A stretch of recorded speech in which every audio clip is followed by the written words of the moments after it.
Hello everybody and welcome back to G for G, Games for Gamers.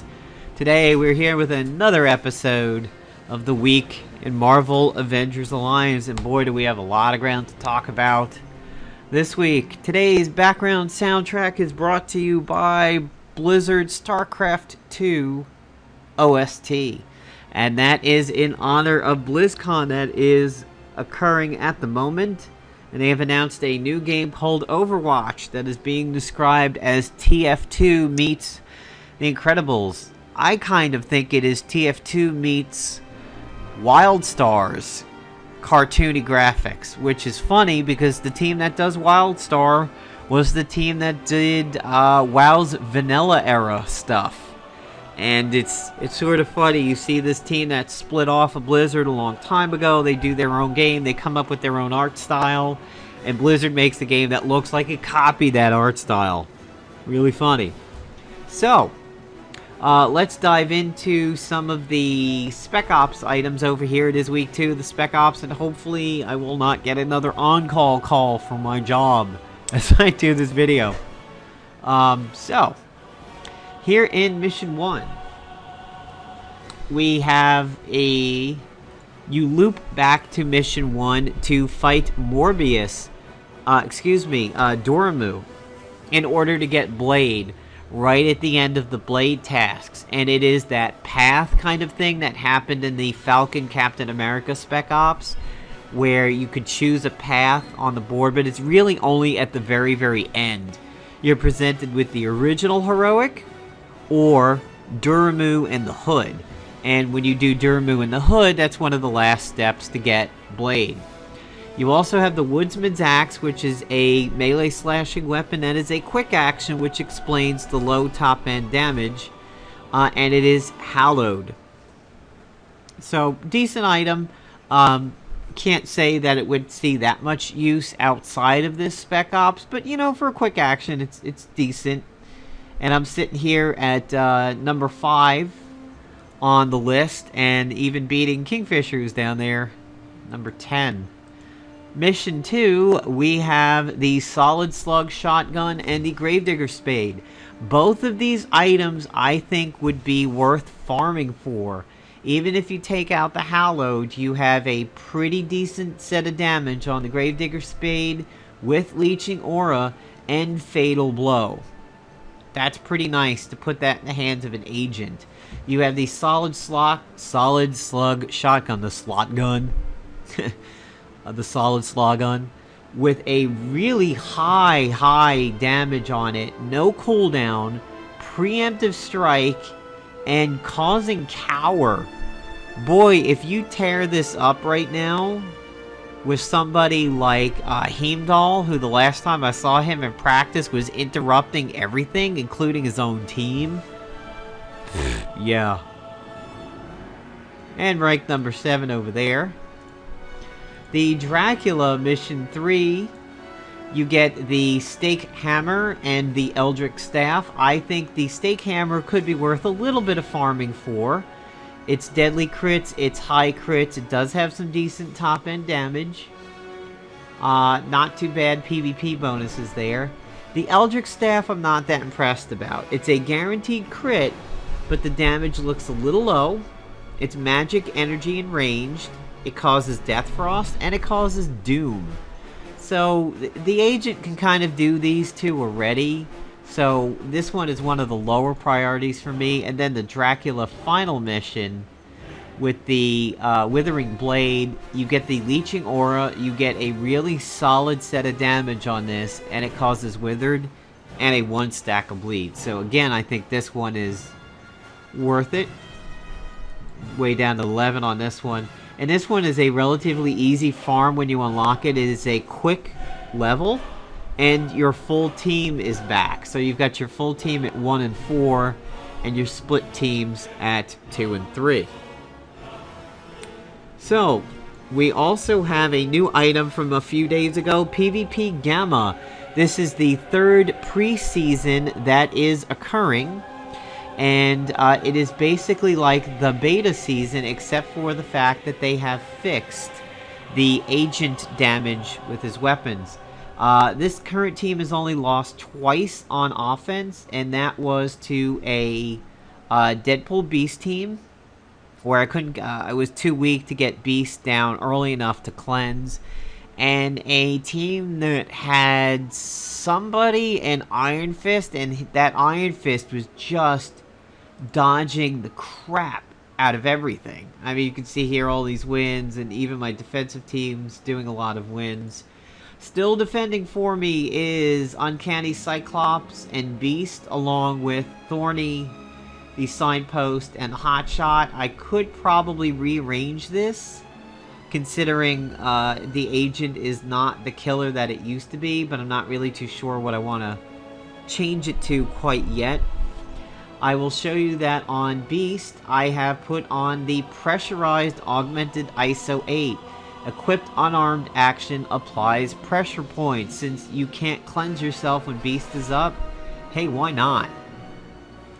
And over here on my Cyclops, nothing too much has changed with him. He still has the powerful on his level 1, but I do have something that I might slap on his evasive maneuvers, but only once I get him at 14.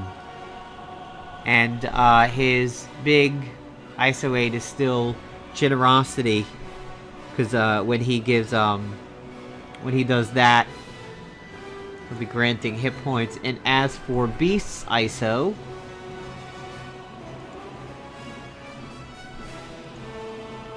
I still have him as the Savant, even though his personal one is out there, which says if he doesn't attack on a turn, he gets to heal. That's a real tough decision to make. So I'll just run through a quick fight with my offensive team. It is still X-Force Archangel, it is still X-Force Psylocke tactically, but now I've put in the book. Still have Mark of the Brotherhood, the Mystic, and the Cube. And as for ISOs over here, still have the Vorpal. I have two of the... Oh, I have Manifesting over here. Buff actions used on allies also apply Epiphany. The Gracious is now relegated to just the shield. And I have the increased chance to crit on her Fatal Blow. And I have the Synchronized ISO 8 over there. Unfortunately, I now have to open my 4th fucking ticket to play Dom on this issue. If my agent goes first, the Mark of the Brotherhood will not become a quick action. That is a problem, because I'm being penalized for going first. So here we have Sabretooth and Taskmaster. I can use the Mark of the Brotherhood as a quick action because I'm going second. So I open up with this. And then, if you notice, Psylocke applied Mental Coordination at the beginning of the fight. And because of that automatic application, all my attacks will crit. And I'm going to lead with the book. Now, I will not suffer any bleeding by using the book because I have the Mystic going.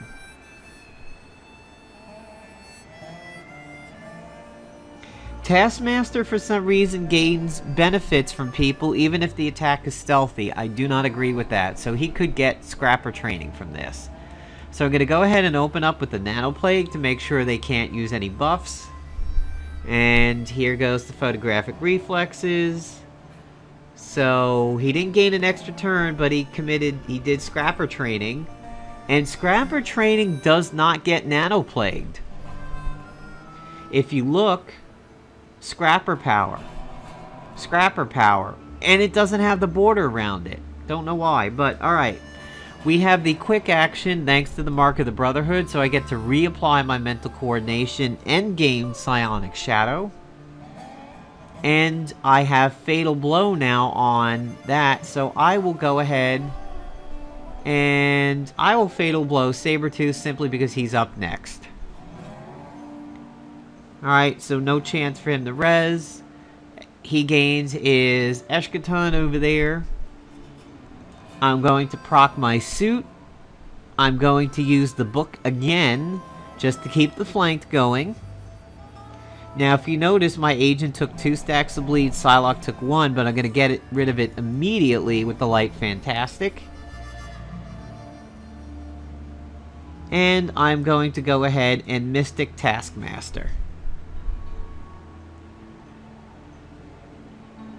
And again, Angel gains his heal because people died. Psychic Amplifier will not work on the agent because of the Nano Plague.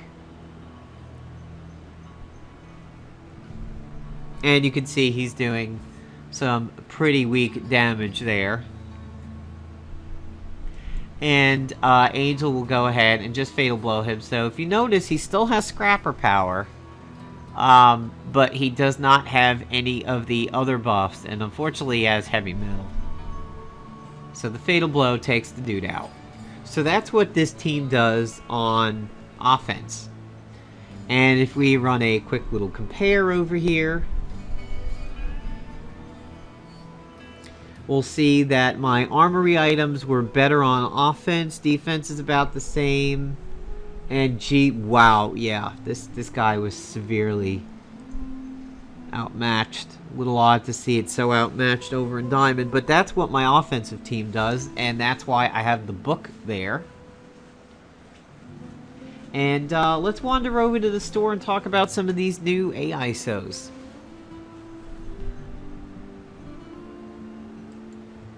So over on the E-ISO front, we have this one called Styptic. It says, bleeding only persists for a single turn. But it doesn't say who it's for, and it's categorized as a character restricted. Not too sure what they're going for here, but it is nice with the potentially bleed-heavy meta that we're facing. You have the Luke Cage one of the Tag Team. 15% chance to gain an extra turn after an ally's melee attack. Well, if you ran something like the Book and a Dragon's Foot and another melee character like Gorgon or something, this could be a really, really good ISO. But then again, if you're running the special Luke Cage with his new suit, you may want to decide to run the Scrapper ISO, the one where you get the increased damage. Over here on the augmented, as you can see, we still don't have any character ones, but we have the augmented ones. We still have Pugilist, but now we have Pulpy and Pressure Pointy.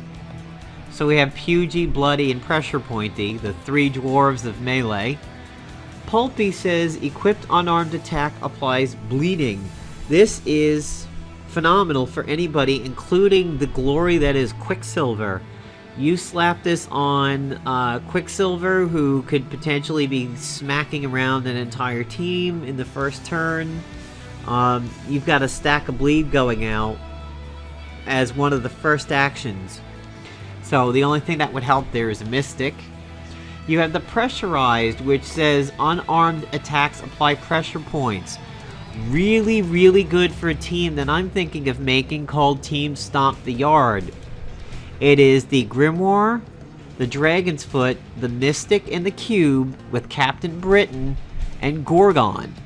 I think if you got 1 or 2 of these pressurized ones and added it to Gorgon and Captain Britain, and you ran it on offense, not D, I think you will be doing phenomenal damage, because they both have Paragon exploiters. They both do some of their own Paragon exploitable debuffs. So, fantastic ISO over here. I bet you a lot of people will buy this. We have the Manifesting. Buff actions used on allies apply Epiphany. Well, we saw that on Psylocke.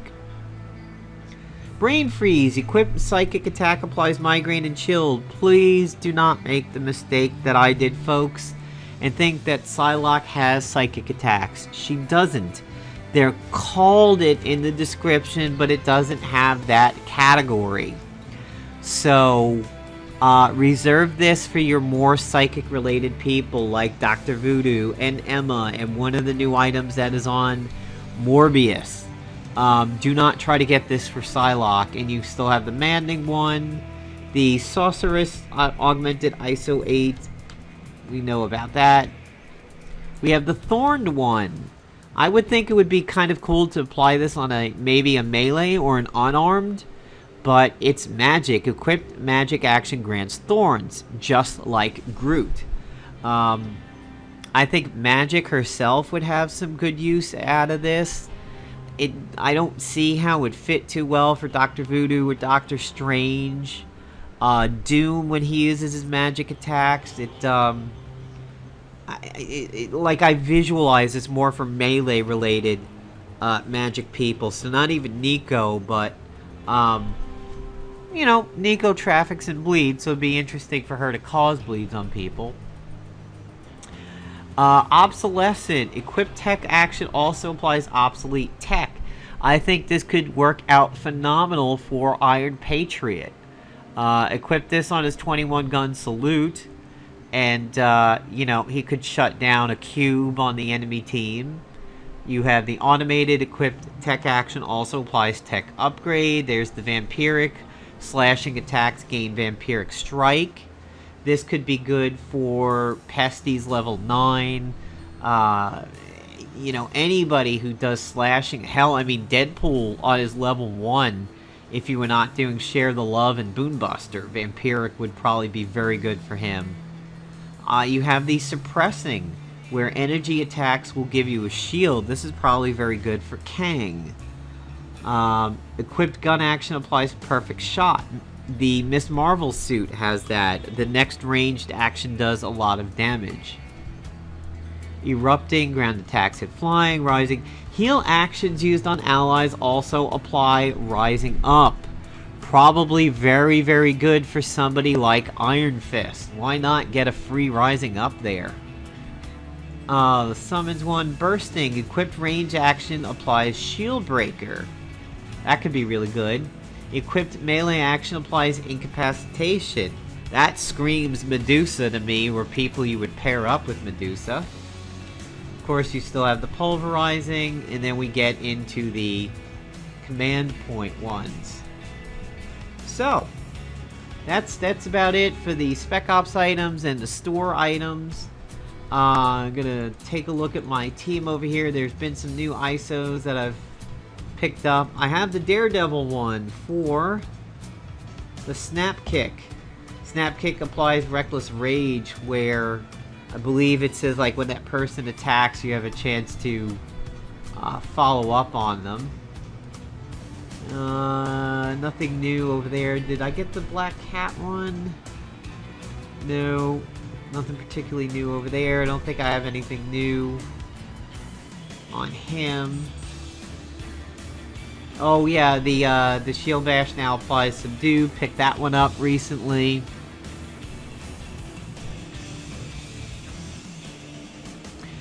Nothing new there. Let's see, did I get any? I don't think I've had any Black Panther ones. Iron Patriot. Let's see what it would be like for his 21 gun salute. Oh yeah, actually I had picked apart my Iron Patriot when I stopped using them, but I believe I had the tech upgrade over here. And then this, yeah, you could apply tech upgrade over here, and then the obsolete tech over there. Emma still has the controlling one over there, but you could put that that chilled one over here on the mental trauma, because it's going to hit the whole team. There is my ridiculous one, and that is... Oh, that's not slashing, that's just melee, so you can't apply that one over here like I thought. Beast, don't have his. Captain Britain teaming him up with Gorgon. Phantom X, nothing unusual there other than that one. Oh yeah, the Omega Sentinel one. Picked up the Omega Sentinel one, which is ISO inside, chance to gain the positive aspects of a target's class when attacked. So that's similar to the cybernetic set item. I was trying to use Omega and Generalist Rocket Raccoon and a cybernetic set to do lots of attacks and lots of electricity and pyrophoric chaining. Didn't work out too well.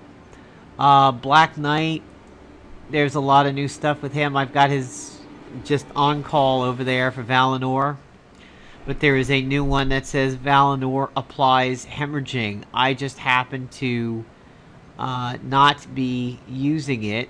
I think I picked it up. Trampling, there it is. Valinor triggers hemorrhage. So, like, this means you could lead with him, because it would be the quick action. I don't know if the hemorrhaging would trigger on the bleeds that Valinor causes. If it does, then his personal ISO is pretty good. The Heroic Age Ankh Pim, I did get his Size Matters one, and it does proc a decent amount. That one is pretty good. Nothing particularly crazy over here. I think I got the Wonder Man one. Yep. Molecular Reconstruction now lasts an additional round. It can't be removed. Picked that one up recently. Nothing too crazy here with Bishop when I was farming that heroic a lot. Black Bolt, I've pulled him out of the dirt a little bit thanks to Gorgon and Medusa. Yeah, so that's about it. Now, Morbius and the Psychic one of these is a Psychic attack. I think it is the... Yeah. So the Mesmerize, since it's a Psychic attack, you could apply that ISO that's in the store on that. And then you would be causing Mind Control, Disoriented, Possessed, Chilled, whatever was the other item there, Buff. So you can apply some buff ones over there. Fly by Night, Slashing Melee. You could put the Vampiric Strike on that. So, there's, you know, they really added some nice ones in the store there. And these Spec Ops items are really, really strong against the mobs you fight in the Spec Ops. I just don't know that they'll have a lot of life outside of it. So far, I have the book. And you've seen what good the book can do. But this gun does a lot of damage to the enemy mobs in the Spec Ops. Not that good outside of the Spec Ops, but it's really good inside of it. And there is a nice little benefit that you can do. And I'm going to show you right now. So we got the axe and the spear. So I'm up 400 attack points to 2407. Look what happens when I put on the gun. Plus 602.